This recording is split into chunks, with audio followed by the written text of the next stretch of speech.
Hi listeners, Jason here. PHSCon 2024 was nothing short of amazing. We had 400 community members come together, both in person and online, to rapidly progress our understanding and practice of psychological health and safety in workplaces worldwide. Over the 2 days, we laughed together, we were inspired, and we learnt. If you missed out, don't worry, on-demand access to content is now available at phscon.com. Plans are already underway for a bigger and better PHSCon back in Sydney for 2025. So save the date for next year when we return to a larger venue on June 19th and 20th. Now, on to this episode. A profession with a responsibility to care for others can present its own set of challenges for the human beings in the role, including a lack of focus on their emotional health and wellness. We'll talk with an HR executive whose lived experience has become a passion for psychologically healthy and safe workplaces. Up next on this episode of the Psych Health and Safety USA podcast. From Flourish DX, this is the Psych Health and Safety USA podcast. As workplace mental health has become a global priority, there's a greater focus on addressing psychosocial hazards. Each week, we look at psychological safety from an occupational health and safety perspective. Let's talk psychological health and safety. Welcome to this week's Psych Health and Safety USA podcast. I'm your host, Dr. I. David Daniels, and I want to thank you for tuning in. Each week, we seek to increase awareness of the importance of psychological health and safety by learning from the lived experiences, research, and expertise of our guests, as well as advocating strategies to reduce harm and minimize vulnerability to psychosocial hazards in the American workplace. So, a surprisingly high percentage of HR professionals are exposed to psychosocial hazards in the workplace. A common example is undermining professional integrity, which means HR professionals are made to feel inept in their jobs or have employees or colleagues who go over their heads to get a decision made higher up. This can cause a severe confidence crisis for the professional. HR professionals are also at times bullied by an employee with whom they've been involved in an HR issue, which suggests that there needs to be a change in the culture or attitude towards the role HR professionals play in organizations. Others were being bullied or harassed by the immediate line manager, which limited how they dealt with the issue as they were bypassed by that manager. Some of those bullied by their managers dealt with it by doing nothing or ignoring the issue as they felt that they couldn't do anything to actually address the issue they were experiencing based on the seniority of the bully. But motivated by life experience, my guest this episode has become an advocate for policies to protect all workers, including HR professionals and all workers from toxic workplaces. So to get into the conversation, we'll start, as I so often do, with an introduction of my guest by my guest with this question. Who is Kim Williams? Thank you. I loved how you teed that up. That was awesome. I actually think you kind of summed it up because Kim Williams is someone who is very focused on the experience of HR, which we just don't talk about enough. It wasn't even something I was totally aware of until some of those things that you just described happened to me. And then, like so many people who go through these really toxic experiences, you almost become an evangelical and you want to make sure no one else goes through something similar because it definitely leaves a scar. But you're absolutely right. I do think as a field, we're not respected enough. I think there's a number of reasons for that. I think sometimes small companies, they take a front desk receptionist and say, "Oh, will you plan the birthday parties and process the benefits enrollments?" And that can color how people see HR. But then I also think, the system at large, like, I would really love to see like SHRM and some of these other bigger groups really dive in on training on how to manage up. They talk about like, oh, okay, we fix the toxic culture by, you know, let's have everyone do training. But what do you do if the CEO doesn't do it and the CEO is the problem? It's kind of silent there. And then the last point, which you touched on too, is HR professionals, and I'm guilty of this myself. we forget that we have rights as a regular employee. Or we're so terrified that, if we exercise those rights, we'll never be hired again. No one will ever trust us again. And, I'm happy to report, at least in my case, I did challenge those demand rights as an employee and was hired again and have been fine. And so it doesn't always have to be as bad as we think it will Right. be. Absolutely. Absolutely. Wow. So much to pour into.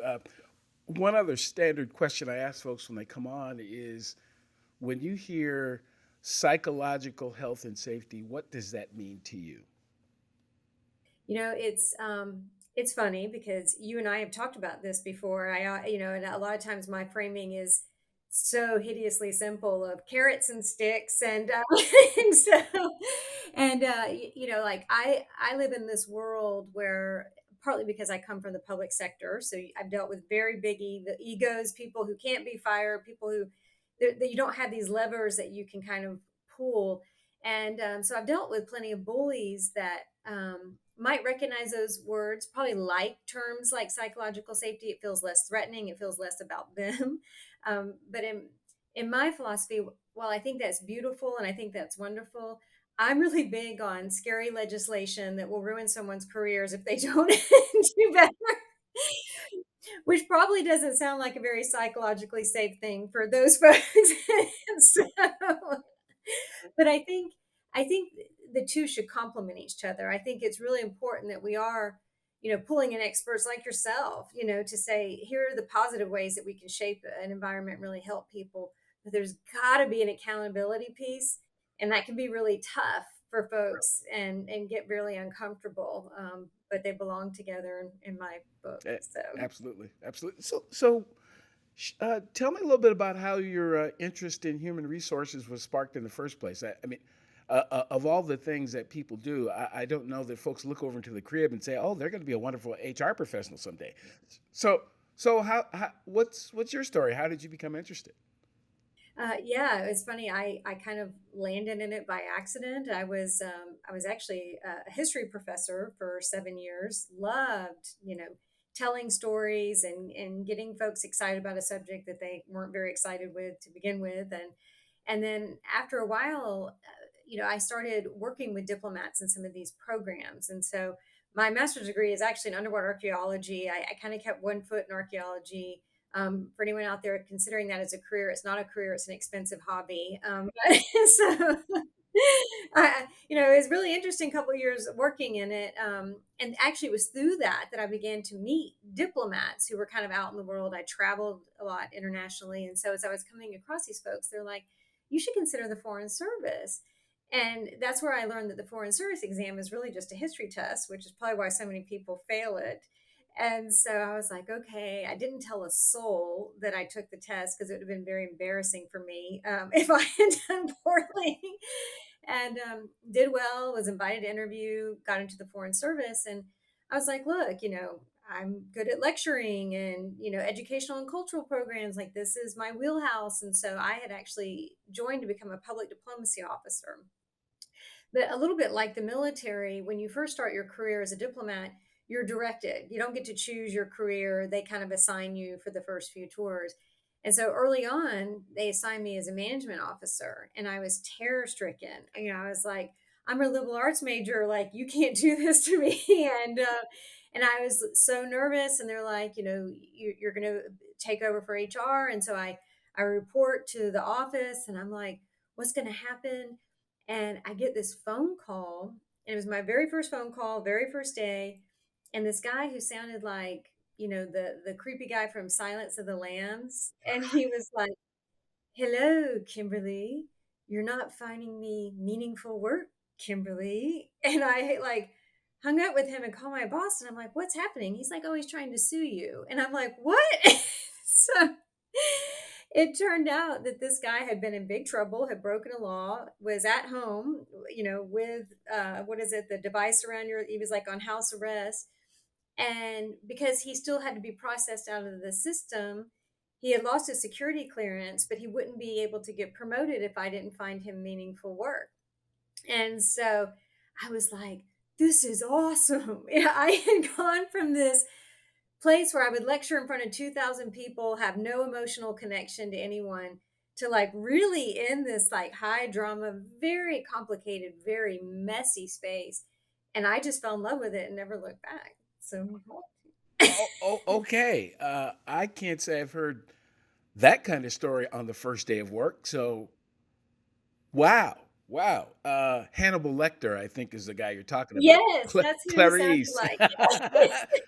Oh my goodness. Okay. So, I'm a little taken by that. I got to be able to process that because, so here's what I think about when you share that story. Though I think about the importance of orientation when you share that story because so you were exposed to a psychosocial hazard on the first phone call, and I don't know if anyone told you that was going to happen. They didn't share. No, And no. and that really is the issue. So organizations will hire, select, promote, appoint, whatever process they use to put people into these roles, and they're going to be exposed to psychosocial hazards, which are, things that could be interpreted or experienced or felt as a threat to the person. It makes you nervous and makes you kind of concerned, makes you think. It's not as if you're going to crumble under it, but it's like getting smacked in the face and nobody told you that the hand was coming. And that was a known situation that someone could have shared. Well, here's some of the things that are going on to include this fellow, again, who sounds like Hannibal Lecter. Um, but here's how we're going to, here's some of the guidance we could give you, but here's some of the supports we have for you. That's the kind of, some people think I'm a little nutty by suggesting all that stuff. But what about the physical hazards that you're exposed to on the first dates? Hopefully somebody told you where the exits were or where the first aid kit was. And what I'm finding is a lot of organizations don't do that either. So you're tossed into this circumstance where things that, you had no way to prepare for are just tossed in your face. And some people respond well and some crumble on day one and it just goes downhill or uphill from there.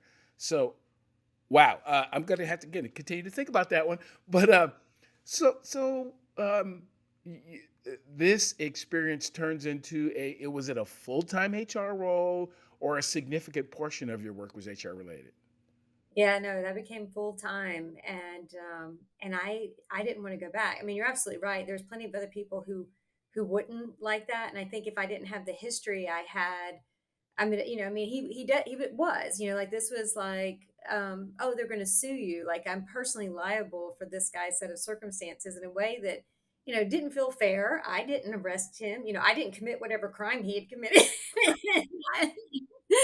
and but he was kind of exploiting holes in the rules and the slow State Department discipline path and taking advantage of the fact, well, he can't come in, he can't do this, and yet he's going to try and get me. But at the same time, I was already in that culture of throwing people in the deep end. And, I'm sure, like military folks, I know you were a firefighter. I have to imagine you probably went through tons of things like that where, yeah, they were quite similar. And yours are probably way scarier because they were very physical in nature. Right. Yeah. Well, there's a kind of a yeah, but to that though.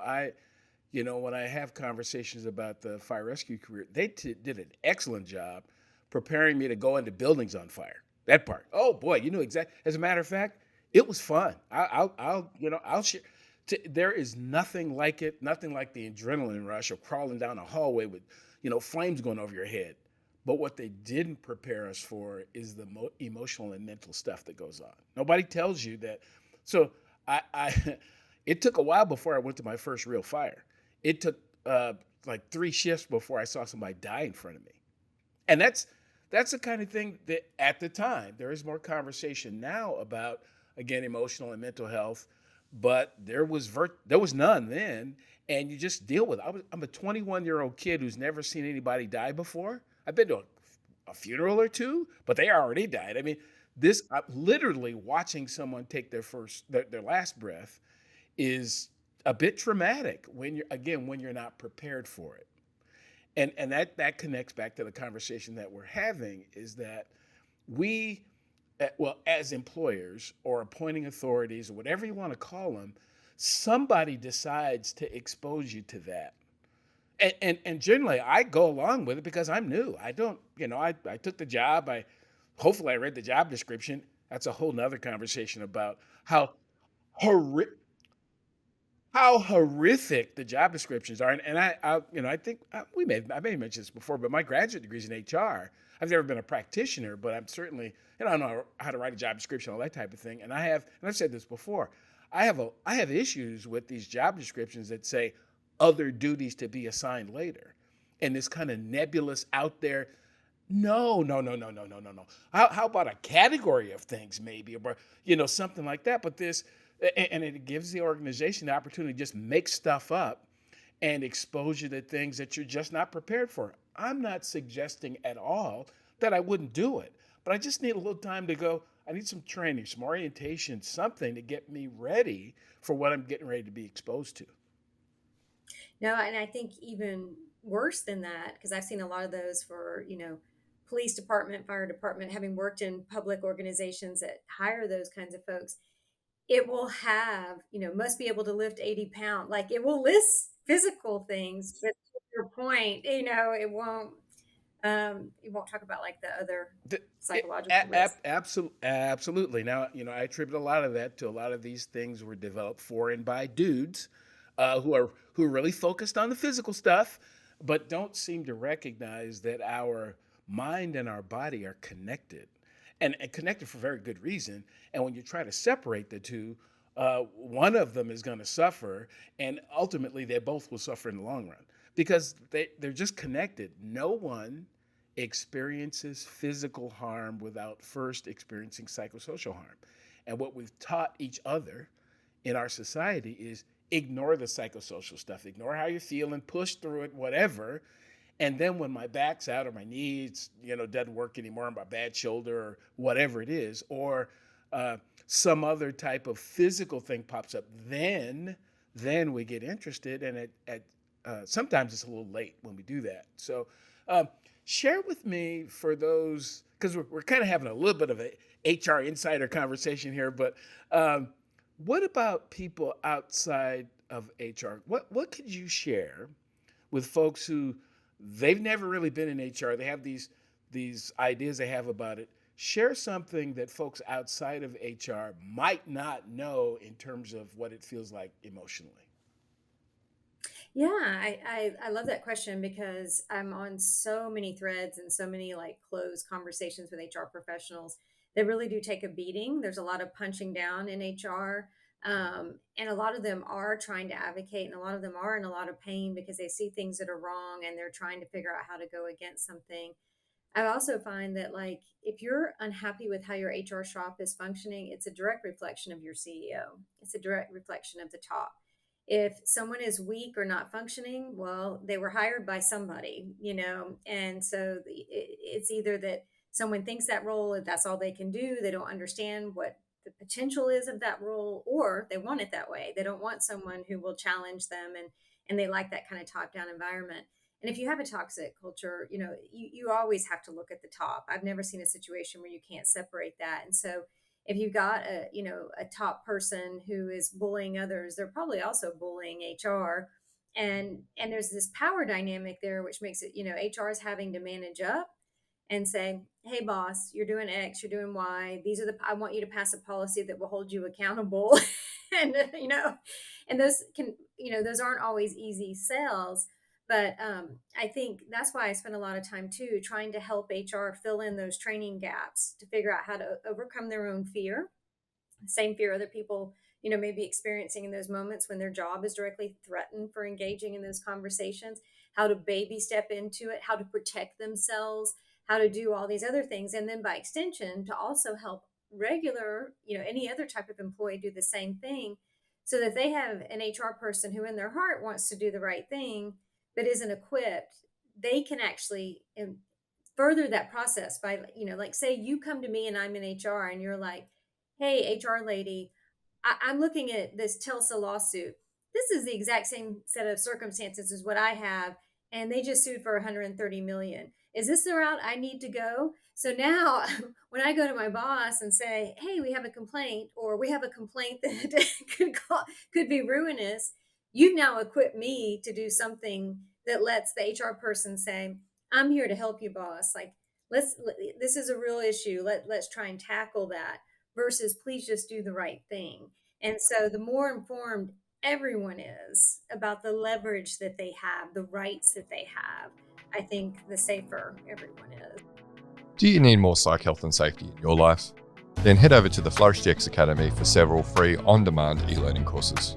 If you're an internal professional, follow Flourish DX on Eventbrite to register for any of our free fortnightly interactive webinars. Our flagship professional practice program is also exclusively available for internal professionals. The 12-week course blends theory, applied practice, and interaction with other professionals through live lectures and a monthly community of practice session.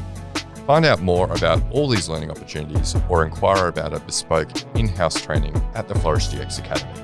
www.45003.org. Now back to this episode. I'm now hearkening back a little bit to your opener. If you would mind, what happened to you? I mean, what is it that got you? You got into HR, but is there a particular circumstance or a set of circumstances that caused you to really start to get focused on how tough the job? A lot of us go into things because they look exciting. Even if we got tossed into it, we get really energized about it and excited about it and are off and running. And then something happens or a series of things happens that cause us to take another look and recognize that it isn't all that we expected. So, I mean, what can you share about that situation for you? Happy to. So for me, I think a lot of it had to do with the way I quote grew up in HR. I think that's so pivotal. Like when folks are working in the early part of their career, they're observing so many things. They're observing heads of their department, their leaders up above them, and how they engage in situations. So I had really good fortune. I worked with amazing leaders, high integrity. I mean, they're diplomats, so they should be able to handle, not everybody can, even if they have that title, but I was really lucky where, I was working with folks that just had really like iron backbones. They didn't care if someone was 5 pay grades above them. They would go in there and be like, we need to have a conversation. What you just did was wrong. And they would give them the business no matter what. So I actually thought that was normal. And so when I left there and I started working at these smaller agencies, I was like astonished at like good old boy behaviors, one set of rule for everybody else, but not for the top, and some of these things. And so I was going in there and saying like, hey, you just said these things. We need to have a conversation. And they were like, get rid of her. And it was, and so for me, it very quickly became what I called integrity test. And so, for me, that's my North Star with stuff. Like if I know something is hurting somebody and I'm in that room and I have an opportunity to say something, I physically cannot live with myself if I don't. The pain of changing who I am is greater than what could potentially happen with a job. Still didn't like it. It was very uncomfortable. It was very threatening. It was very stressful. I'm a single mom. And so I had, a bunch of these experiences and I had survived them. But then the real critical one was at, one agency where I was at where, head of HR, and it was the chief executive that was just, and I'm being kind here, like a low key terrorist, like just an awful, awful person, had been an awful person for decades. And it was just this open secret, destroyed human beings. And so it put me in a pickle because I couldn't open an investigation in my own shop because I can't ask my people to investigate me. That would be tainted. And so I couldn't go to HR. I was HR. I had to do the next best thing, which is go to the attorneys, in the organization. And when I went to them, they're like, oh, that person's a nightmare. We don't want to deal with them. And, it's just not the correct answer. And so they're like, you need to go to the board. And I did. And I sat there alone with the board. And I had some who were sympathetic, but I did not have the majority. And the general consensus was we've known forever. But they get things done. And then one of them, a very close friend of the chief executive, ran out, told him about the conversation. So the next time I walked in for my one-on-one, it was like walking into a buzzsaw. So at that moment, I was like, I'm 100% alone right now, and I have to figure out what I'm going to do. And so I was like, all right, I'm just going to document.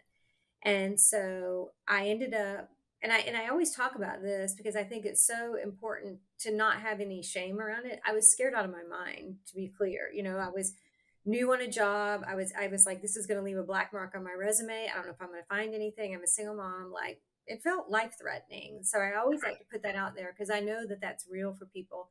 And so I documented everything. I'm like, here's where you lied. Here's where you did this. Here's how you're treating me. This is unacceptable. This is this.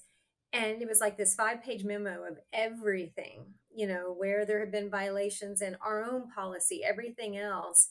And I remember my hands were shaking as I was typing this out because I'm like, I'm going to get fired at the end of this. But I want this discoverable. I BCC'd my Gmail account, you know, copied in attorneys, forwarded it to the board. I'm just like, I'm going to lean all the way in here.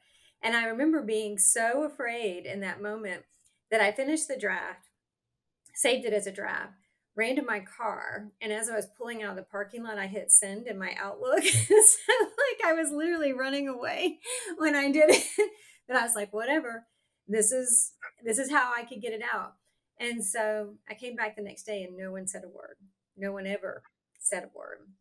And then things were nice for a while, and then slowly, kind of through that cycle of abuse, they couldn't hold it anymore and it'd come back, send another letter, kept pushing the board.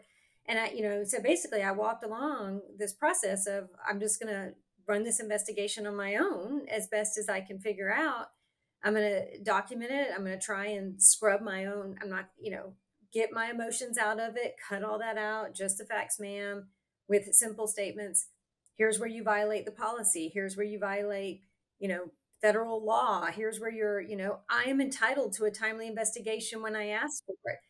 And so I just kept citing all these things. And then as an HR person, I was even able to throw in there and say, hey, board chair, not only have I raised this multiple times and you have failed to respond to this in a timely fashion, which I'm entitled to, but I get these same complaints. I get less complaints. Here's how many have come through my office in the last year. Here's how many resolved. Like, we're doing this for everyone else. And so at that point, they ended up hiring an outside investigator, which is what I had been pushing for. And my original claim, which at the time was based on what I was observing, is all the targets were women. It wasn't just me. There was a pattern. And so that was one of the things I said, this is a clear EEO violation. You need to investigate.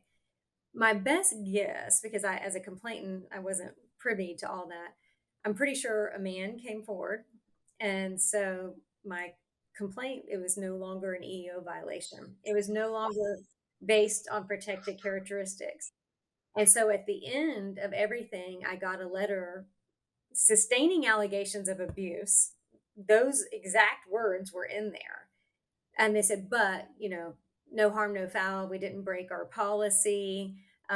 We didn't break EEO. Let us know if anything else happens again, knowing full well that this person's now more empowered. They had just come out of this and this was going to get a lot worse. And so I immediately protected myself. I immediately went to my doctor with my letter, said, I want FMLA. I want to take time off. And so I took a few weeks off and just let them sit. I'm like, I'm not going to engage. I'm not going to do anything. I filed a workers' comp claim with that letter, which won. In fact, because I had documented it so well, I had a phone book of information. And so the insurance adjuster actually said this was so bad that if there was ever another complaint coming from my agency tied to this person, they would just auto approve it on the spot. And so, it wasn't that it was for a ton of money. I wanted to set that record. I wanted to, get that going so that the next person would have an easier time than I did. And then I got a lawyer and negotiated a nice settlement and said, here's everything I have. If you want to, stand by your decision, I can stand by mine. By the way, all this is publicly available. And they were very happy to come to the table, and it was settled extremely fast. And so through all that, I learned that HR has way more leverage than they tend to remember. I knew where everybody was buried. I knew every attorney who had ever sued them and for how much and under what circumstances. I'm the last person on earth you want to engage with. And I spent a year asking nicely, pleading and doing all those things. And at the end of the day, I understood all those rules. I understood what I was entitled to. And so I like to try and help HR folks in that situation remember that they have that kind of power to use for themselves and for others. But to some degree, we all can access some of this stuff. Wow. I don't know that I'd ever heard that story to that detail, if at all. And it brings up some memories of those of us who've had these kinds of circumstances. Uh, they've experienced those kinds of circumstances, and I particularly find the similarity between your story and what gets experienced as safety professionals as well. That's another group of people who are often bullied, targeted, mistreated, what have you. So you get hired in to be the quote unquote safety guy or gal, and then you find these, in some cases, horrific circumstances that are going to get people eventually injured or killed. And then when you bring them up, it's like, yeah, no, well, we really didn't. Yeah, perhaps you got this wrong. We really didn't want to fix that. We just wanted somebody to hang it on. It's probably going to be you because you found it. That goes on. That goes on often, and because our, again, from a safety perspective, the only thing that most safety professionals have to lean on is the OSH Act, which is really very limited. It has 19,700 words or so, been around for 53 years. It mentions psychological twice.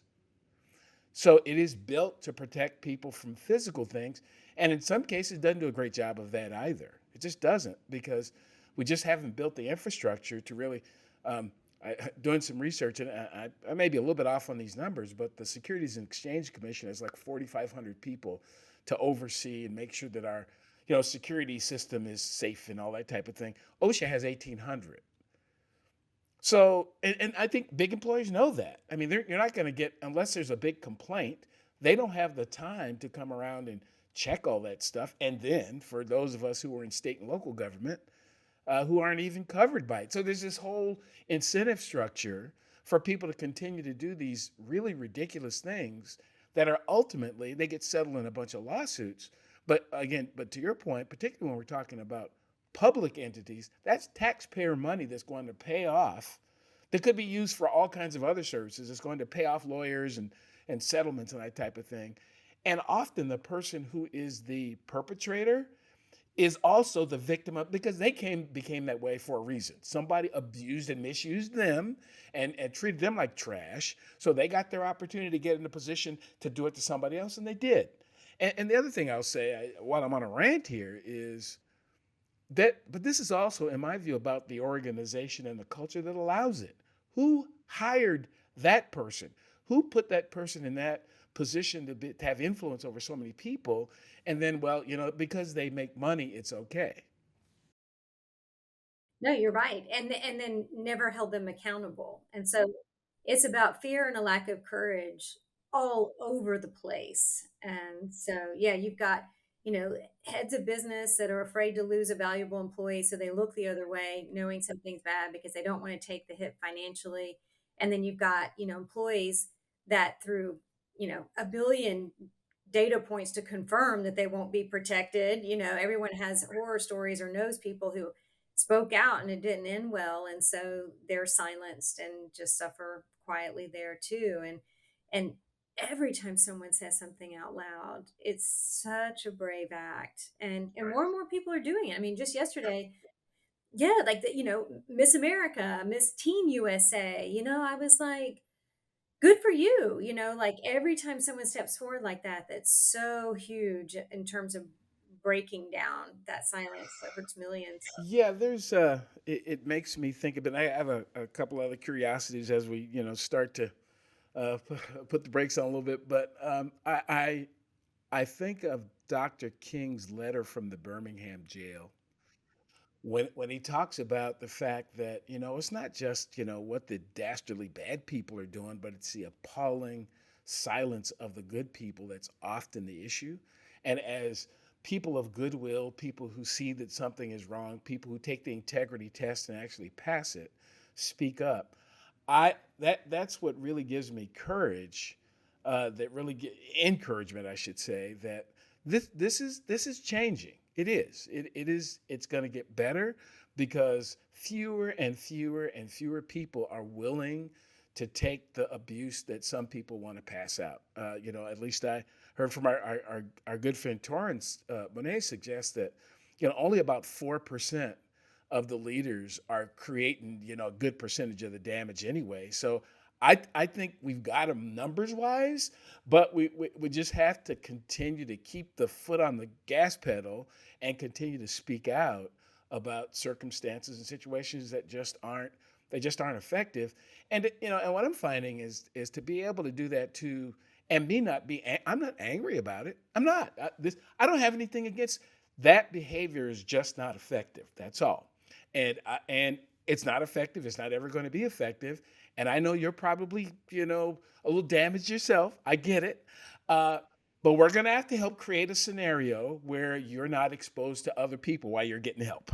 That's the idea. So I'm not mad at you. It's not, this is not, retribution or anything like that, because that's sometimes that same kind of trauma that comes out in our own actions. But no, I'm good. I'm good. That's just not going to work, and we can't allow that to continue to, can't allow people to continue to be exposed to that type of thing. So again, so while I'm dreaming, um, if you let's say you have a startup or a new organization and they want a couple of tips on how to create an environment where this doesn't happen on the front end, what should they be thinking about from an HR perspective? Those first HR hires are critical, and give them an integrity test. So, like when I go out and hire, like I give them scenarios, even for lower ranking HR folks. Like you're in a meeting with one other person and a C-level executive, and that C-level executive says something racist. What do you do? And so I want to know, do they wet the floor? Do they like, oh, I'm going to go run and tell somebody? And I actually check to see, will they engage? And so that right there is make it or break. I don't care if they know HRAS tool. Like I can teach anybody anything. That is really difficult to do. And so my whole team is pretty damn amazing. Like, and they're they they're like they have high EQs. They know I have their back. They're willing to do the right thing, and then we carry that forward in the organization. And so, but likewise too, that close relationship with the CEO, because like I also have an amazing CEO. I mean, I'm not here talking about how to sue your boss all the time. Like that would make a lot of bosses uncomfortable. And but he's not, he'll like it on Facebook, and it's because he has a high degree of integrity. He wants to do the right thing. And so he's not scared if I'm out there talking about this. And I'm not worried about it because like I know our house is in order. I'm running it. So I can talk about these things and say, no, we live our values. Is every day perfect? No. Do we still have human beings being human beings? Absolutely. But we do have a culture where we do not run from hard conversations. We lean right in, and at any level of an organization, me as a VP, I'll pick up the phone and say, what's going on? Let's have a conversation. And a lot like you, I'm cold hard math. I'm not, oh, you're a bad person. You do bad things. It's just, like this is our culture. This is who we are. These are the parameters. How are we going to get back in there? And if we can't, we can't. But, we'll have a different conversation, but we will absolutely have a conversation. Right, We right, don't right, run. right, right. Yeah, I have found that in some cases, the most charitable, the kindest, the most rewarding thing you can do for people is help them be successful doing something else, really. Because they're just, once we've done, but again, my issue is sometimes we don't do all the front work. So uh, with regard to psychosocial hazards, there's this hierarchy of controls. It talks about first you try to eliminate the hazard, then you try to substitute it for something that's less hazardous, and then you try to redesign the work, and then you try to educate the person on the hazards because you can't get rid of it, but how are they better informed so they can respond to it? But then ultimately, it might come down to some change on the part of the person. We've done everything we could. We were kind and reasonable and objective about the way we did it, but sometimes there isn't a match, despite our best efforts. And some of this gets a little wild for people when I suggest it, but I honestly think we ought to have relationships with other organizations and companies and such to say that, look, we've had a conversation with some folks down the street, and there's a role that might fit a little bit better. We've talked to them.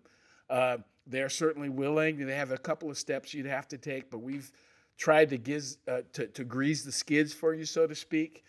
And we think that's going to work better because and we don't, honestly, we think you're a good human being, but this is not a fit. It really isn't. And we've tried as best as we could. And we don't certainly want to put you out on the street if we don't have to. So here's the option that we have. I think that'd be a really unique kind of environment for people to be in. Maybe it pays a lot less money or whatever it is, but it's not, you're a bad person, you're fired, we toss you out on the street, and then 3 weeks later, we're wondering why you came back with a gun to try to kill us all. You see what I mean? I think sometimes we don't. These are human beings as well. Even the perpetrators are human beings as well that are many times damaged and such. And I just think we ought to have as much compassion as possible. And at a certain point, I got compassion, but you need to go to jail over that. You know. Again, even in that case, I'm not mad at you, but that's the consequence of the decision that you made. We tried our best to work it out. You didn't. So here's the police. They're here to take you away. That's kind of, and I don't see that as a dispassion. I think that's just important. But it's not that you're a bad person. It isn't. It's that you've done a bad thing. And there's a consequence to it. And so while you're thinking about it for the next 20 years, maybe you'll just find religion or whatever. One other thing I can't leave without talking about something that I heard that you shared. So your daughter has recently taken interest in getting something that we've spent a little bit of time working on, the Workplace Psychological Safety Act, passed in Washington D.C. So tell me more about that. Tell me more about that. Yeah, so my kid's amazing. I've jokingly referred to her as counselor since she was little because she'd rather spend 45 minutes arguing about why she shouldn't clean her room instead of taking 5 minutes to clean her room. So she loves arguing. She's good at it. So part of it is like me jokingly trying to redirect her arguing skills for good. But she had gone through kind of a tough experience herself with her school to such a degree where very similar set of circumstances. They were refusing to engage, refusing to help her. We tried to work with them for over a year. It was really, really bad. We ended up getting a lawyer, went to mediation, and she destroyed them. And I was sitting there with this 15-year-old kid, and mediations are scary. They're scary for me. I mean, they're scary for a lot of adults. And it's me and her attorney. And then there's like this screen full, like 8 people on the, other side of the table. And she's holding my hand. I knew she was nervous, but from, here up on camera, she was so eloquent. She was so poised. And that mediator was like, you do not want her to go to a jury trial. And they saw it. She stepped into her power and did really well. And so I was like, huh, you can do this, but you can't clean your room, but you can do this. So, like, and I had already gone and testified in Massachusetts before for, that basic bill was, being debated there at a joint committee. And I brought her along because I do think it's so important for a young person to understand how this works. I feel like for me, it makes her safer, because like she's a young, dark skinned Black woman that is going to have to face certain realities in the world. I'm a much older mom. I can't be there forever. And I want to know that she knows exactly how to file a complaint process. I know that she understands where her rights come from, how to engage there, how to push for these things, and how to step into power at that scale. And so I had brought her with me just to observe. Of course, she's like, you're boring. I hate, everything I do is bad, whatever. And I'm like, all right, we got through it. But then after that, I was like, you're going to go testify. So Rhode Island, when they got to this stage where the Senate Labor Committee was hearing this bill, it was the first step in the process this year, only 3 days notice. So we flew up there, and her and I both testified. And again, she just knocked it out of the park. And it's what was really incredible. And it kind of goes back to your point, too. There was this jerk, Bob. I've already written about Bob on LinkedIn. I don't like Bob. So, Bob is a former state senator, and then immediately went into becoming a highest paid lobbyist, or one of the highest paid lobbyists in Rhode Island, represented strip clubs, but then claims to be an expert on workplace dignity. And so he came out, against this bill. And so, but I was looking at him when he was doing it for the Senate and then later on for the House. His arguments are so bad, like astonishingly bad. And I think that's what happens when you get too much power and too much privilege, and you go for decades being unchallenged, that you think you're saying something that's good because no one's been around to say, actually, that's stupid. And so to watch Bob sitting in the background, who had come in with some other fellows, didn't yield any seats to the ladies. So we were all standing outside trying to hear what was going on. And so this gentleman stood there, and I'm watching. Then Cassie goes, and she's at this table in front of this row of older white men, a lot of them like Bob, and she wasn't phased at all. I'm reading all this into this scene. I'm looking at this and I'm seeing old guard power. These are the folks who feel they have the right to be here. They don't think I have the right to be here. They're making me wait in the hall and all this. And she didn't pick up on any of this. She was just Gen Z. She walked in there, and I think she was honestly like, old people, whatever. And she just like gave her speech, and we were all just in awe of what she had done. Again, still won't clean her room. But I'm like, but I guess you have to pick your battles. And then so I have shared this with the District of Columbia. The Office of Human Rights met with her, is interested in the bill. They have the bill. They shared that on with a council member who's interested in being a sponsor. We're going to be circling back with them next month once they get through the budget hearings. But we've been sharing everything, and they're excited about working with a young attorney in the making. They're excited that a kid would be so interested. They invite her to meetings and tell her to bring mom. And it's thrilling for me, to see. It's also reassuring. Like I'm like, okay, this kid's gonna do all right when she gets into her adult years. But I also think she's a good news story. She's getting press coverage. We don't always see teens represented in a lovely way in DC. And, her face is in there at a microphone and in a powerful setting in a state house talking about these things with confidence and comfort. And so, on so many levels, I just deeply love it. She's the face of this badass, awesome generation that I really admire. Wow, that is so. Again, just encouraging. These are the stories that help me feel like we're going to get there. And I think there's a passage in the good book that mentions about the and a child will probably lead us.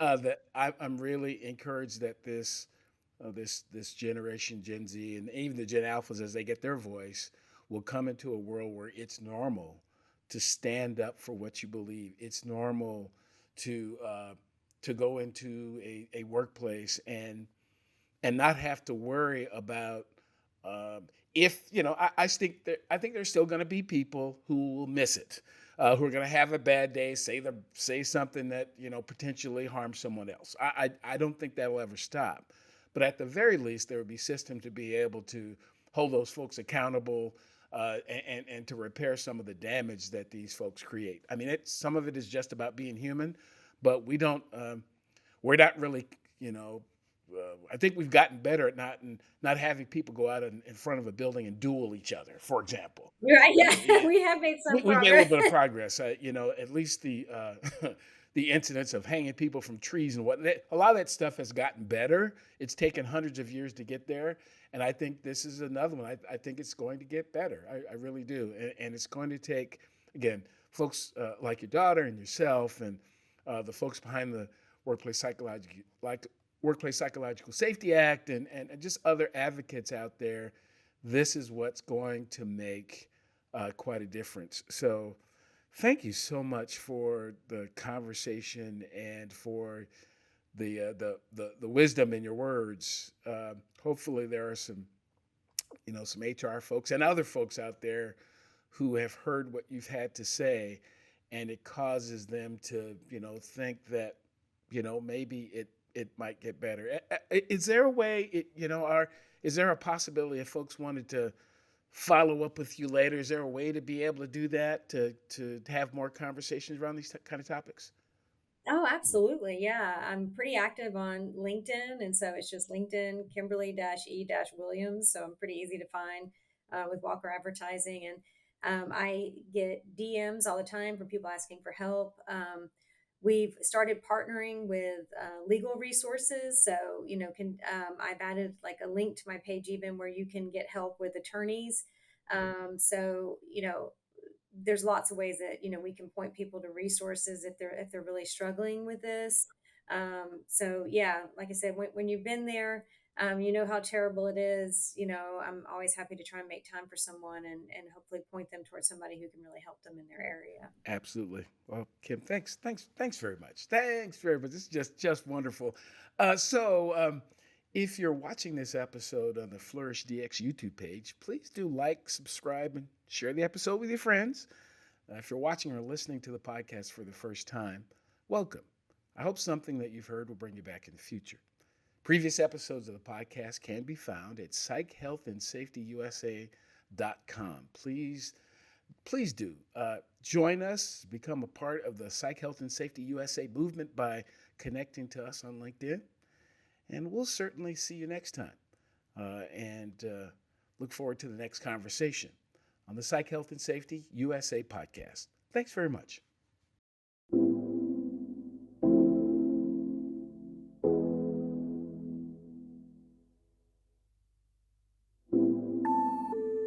Tune in each week for new episodes of the Psych Health and Safety USA podcast. If you have a story or know of one that needs to be told, reach out to us on LinkedIn or send an email to david@id2-solutions.com or go to the Flourish DX website at flourishdx.com. We'll see you next time.